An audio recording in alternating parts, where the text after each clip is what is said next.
Hola, seguidors! Comencem amb les obres. La pluja i l'humitat, això estava fet una merda. Ho hem de rascar tot. El que farem serà passivar les bigues, treure-li l'òxid, passivar les bigues i després amb morter de reparació estructural ho recobrirem tot.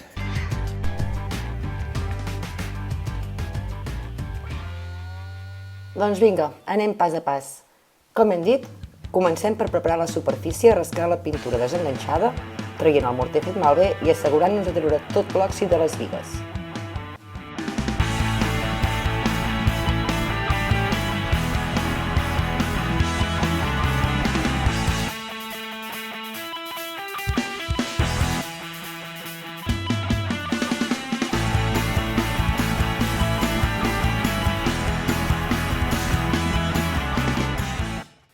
La preparació de la superfície la fem amb la rasqueta, el raspall i el disc, perquè no ens quedi gens d'òxid a les bigues i tinguem la superfície neta per poder-hi treballar.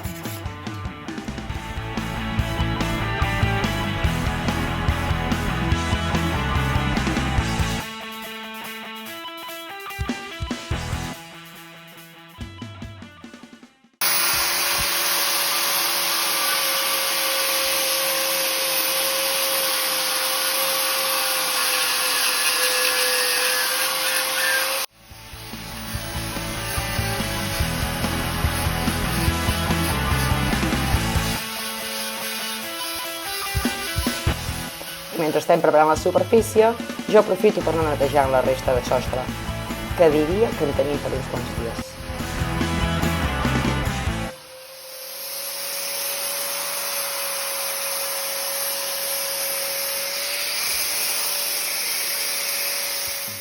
I res, primer problema, ens adonem que tenim un goteló que cal treure, perquè si no, quan pintem la resta de façana es veurà molt diferent. Doncs vinga, a rascar tot el tros que necessitem i després ja valorarem com fem la resta.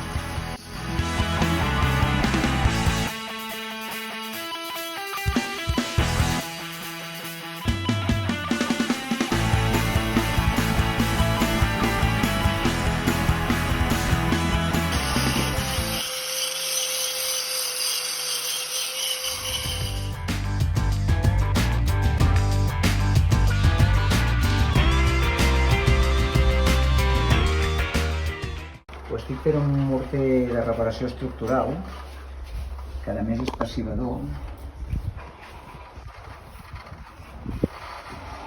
Així protegim l'estructura de ferro, perquè així creu un suport, però bàsicament això és per passivar el ferro.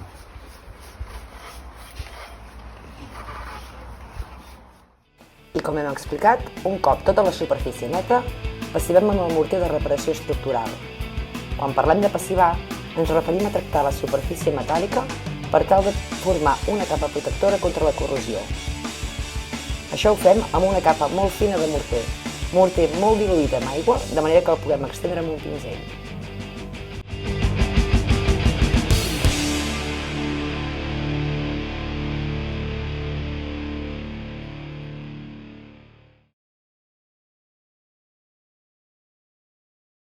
Proper pas. Ara ficaré Cicatop 50, que és una resina d'unió, perquè així demà quan rebossem s'adhereixi molt més bé sobre les superfícies de formigó. El que fiquem és formigó, encara més formigó, és morter de reparació, el vermell és formigó, i així ens quedarà molt més ben adherit. I després accendre el Cicatop 50 perquè l'arrebossat s'adhereixi a la superfície. I esperant unes 24 hores, comencem amb tot el tinglado.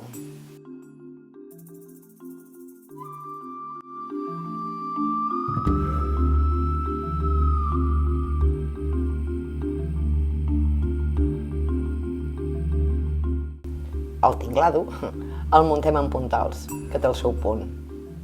Posem el regle amb la separació necessària perquè estigui al mateix nivell que el sostre. En el nostre cas, utilitzem estrelletes de col·locació de rajoles de 5 mm de gruix. Mirem que tot estigui a nivell per tal que quan escampem el morter sigui la mida justa que necessitem.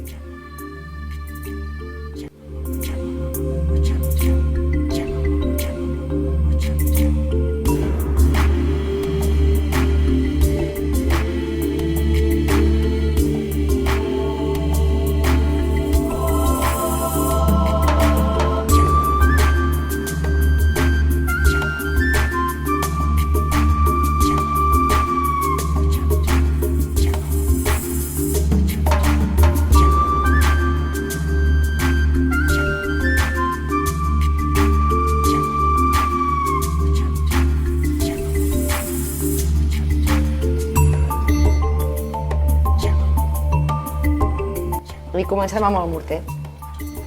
Som-hi!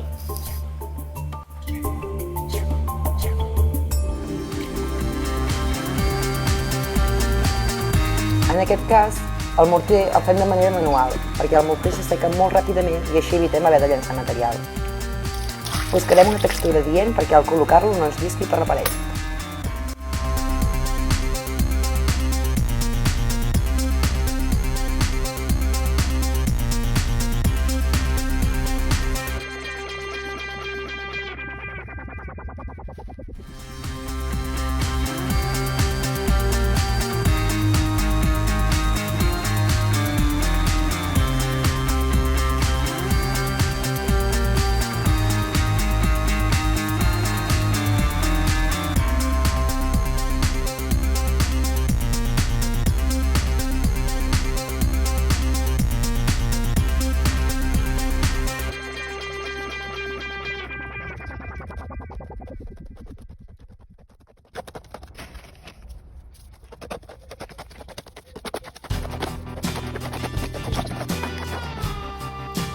Agafant la llana metàl·lica, extrem el morter buscant que quedi el més clar possible.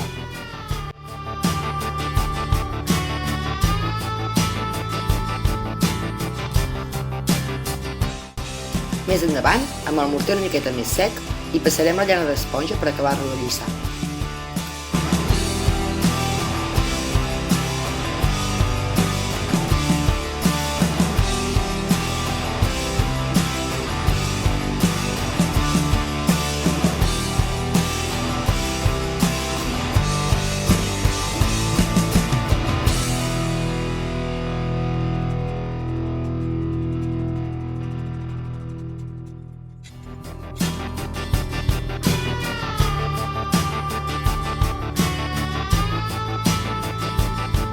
I un cop feta la primera part, movem el regle i procedim amb la segona part del balcó.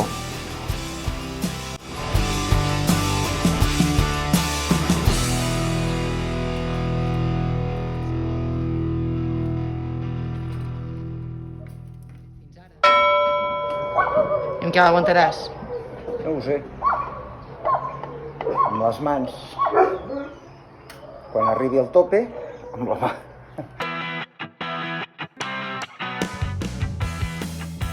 Col·loquem un serjant i apoyem un parell de fustes que ens faran de tope pel morter. Potser no és la millor manera de fer-ho, però a nosaltres ens serveix.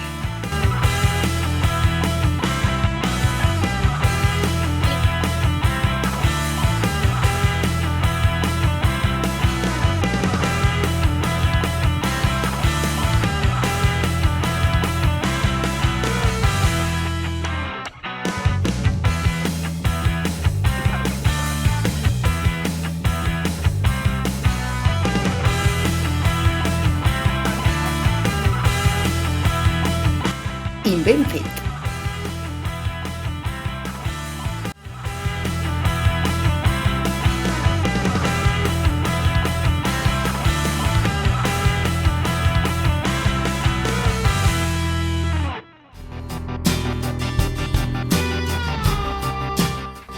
I ja només ens queda seguir posant el morter tal com hem fet a la primera part.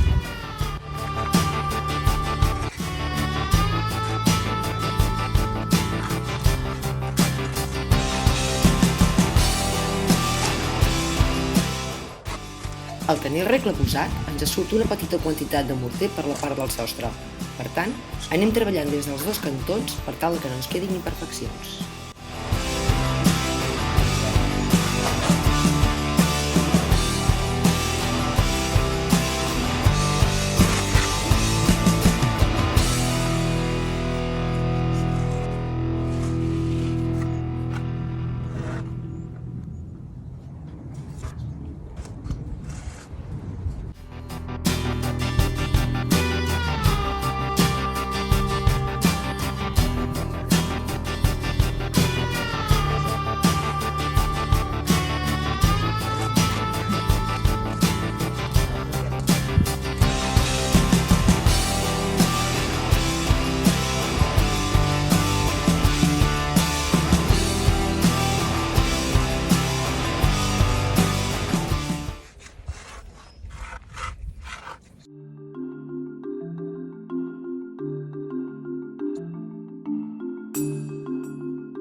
Un cop el morter es va secant, passarem l'esponja per tal de lliçar-lo.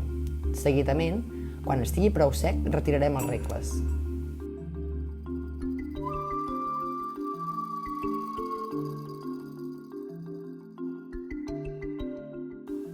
I només queda anar-lo remullant durant 24 hores per evitar que s'esquerdi.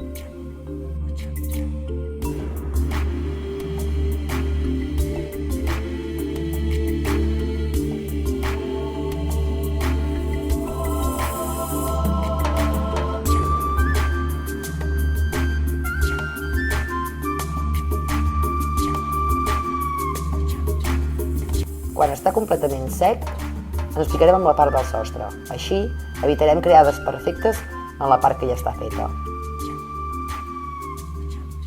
I res, seguim amb els mateixos passos que hem fet anteriorment.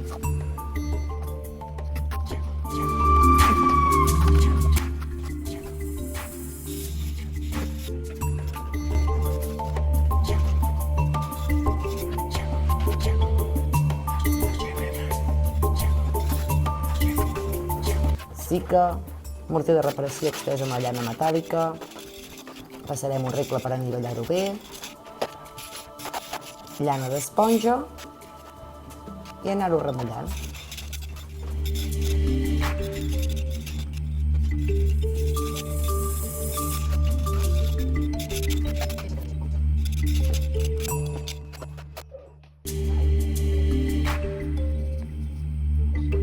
I podem donar per acabada la primera part del balcó.